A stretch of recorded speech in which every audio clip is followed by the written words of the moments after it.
In 1869, a Russian chemist fell asleep at his desk. He had been working on a problem for weeks: how to organize the 63 known chemical elements into a logical system. He dreamed of a table. When he woke up, he drew what he'd seen. He made only one small correction. This scientist's name was Dmitri Mendeleev, and what he dreamed was the periodic table of elements. The table didn't just organize the known elements, it also predicted the existence of elements that hadn't been discovered yet, gaps in the table that were filled one by one over the following decades. So it begs the question, how does a sleeping mind see something that waking science took decades to confirm? Mendeleev's dream is one of the most famous stories in scientific history, but it's not unique at all. August Kekulé was a German chemist. He discovered the ring structure of benzene in a dream. He saw a snake biting its own tail and woke up knowing the molecular structure he'd been searching for. That discovery in 1865 changed organic chemistry permanently. Otto Loewi was a pharmacologist, a scientist who studies how drugs affect the body. He won the Nobel Prize for work that came to him in a dream. He woke at 3 a.m. with an experimental design in his head. He scrawled it on paper and went back to sleep. In the morning, he couldn't read his own writing. The next night, the dream came again. This time, he went straight to his lab. That experiment, a frog heart connected to a salt solution, a chemical signal measured in the fluid, confirmed that nerve cells communicate through chemicals. That finding is in every introductory neuroscience textbook today. These aren't metaphors. These are documented accounts from Nobel Prize winners. And the scientific study of dreams as a problem-solving tool is substantial. A 2021 study by Cedric Harriman at the Paris Brain Institute found that people who briefly entered stage 1 sleep, the earliest stage, just after you start to drift off, performed dramatically better on a math problem-solving task than people who stayed awake or slept more deeply. The study was published in Science Advances. The effect was real and measurable. Earlier research at Harvard, a 2004 study published in Nature, showed that people who slept on a problem were twice as likely to find a creative solution as those who worked on it continuously without sleep.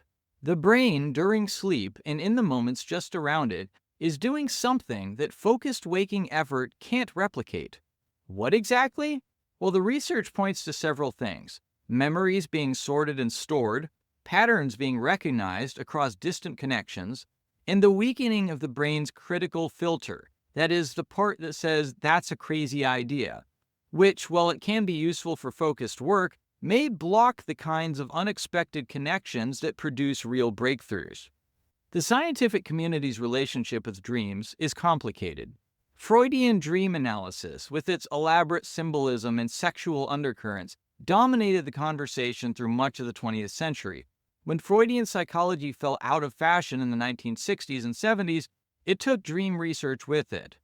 The activation synthesis theory, proposed by two Harvard researchers in 1977, argued that dreams were simply the brain making random sense of neural noise during sleep. This became the dominant view for 20 years. Under that framework, paying attention to dreams was considered unscientific. They were just noise. The problem: that framework is now largely rejected. Research since the 2000s, using brain scans and precise sleep measurement, has shown that REM sleep and the half-asleep state that precedes it involve highly organized brain activity, not random noise. Memories are being sorted, emotional experiences are being processed, networks of associations are being explored in ways that don't happen while we're awake.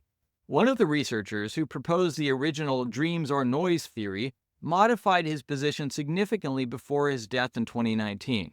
But here's a question that doesn't come up much in these discussions.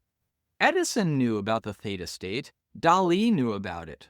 They used it on purpose. If deliberate access to this state produces dramatic improvements in problem solving and creative insight, and there's strong evidence that it does, why isn't this taught in every school? Why isn't accessing your theta state part of every scientist's training? You could answer that by saying that the research wasn't clear enough or early enough, but Edison was doing this in the 1800s. Or you could ask a different question. If this technique gives a meaningful edge to whoever uses it, who benefits from it remaining hidden? The practical use of what happens in the dream-adjacent brain state is an active research area. Thomas Edison napped in a chair with steel balls in his hands. When he drifted off and the balls dropped, the sound woke him up. He called this practice his genius gap. Salvador Dali used a similar technique with a key. Both were deliberately using the half-awake, half-asleep state, the theta state, named for the specific brainwave frequency that dominates it, for creative material. Theta waves run at 4 to 8 cycles per second. They're associated with enhanced creative thinking, reduced anxiety, and a kind of relaxed openness that allows unusual mental connections. Modern researchers at MIT have built a device called Dormio that monitors sleep onset and plays audio cues at the exact moment a subject enters stage 1 sleep. Early results with this device show measurable improvement in creative problem solving. The technique works. The question is whether it can be made reliable and accessible. Now here's the question that I find interesting. Mendeleev, Kekulé, and Loewi all did the same thing. They worked hard on a problem, they reached the edge of what conscious effort could do, and then they stopped and slept. And in the space between waking and sleeping, in exactly the brain state that modern science links to reduced mental filtering and enhanced creative connections, that's where they found what they were looking for. Is that mystical?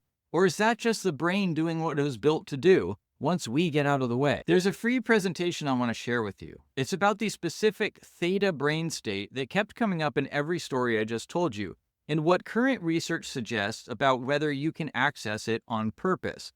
This is not a medical claim, just documented science. If you'd like to watch the presentation, you're not going to find it on YouTube, so I put a link in the description where you can check it out now. Mendeleev dreamed the periodic table. Loewi won a Nobel Prize for following an experiment that came to him in a dream.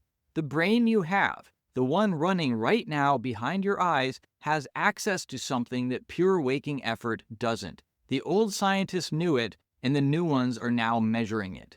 If you'd like to learn more shocking science that's been buried by the modern scientific establishment, hit the subscribe button now, and I'll see you in the next one.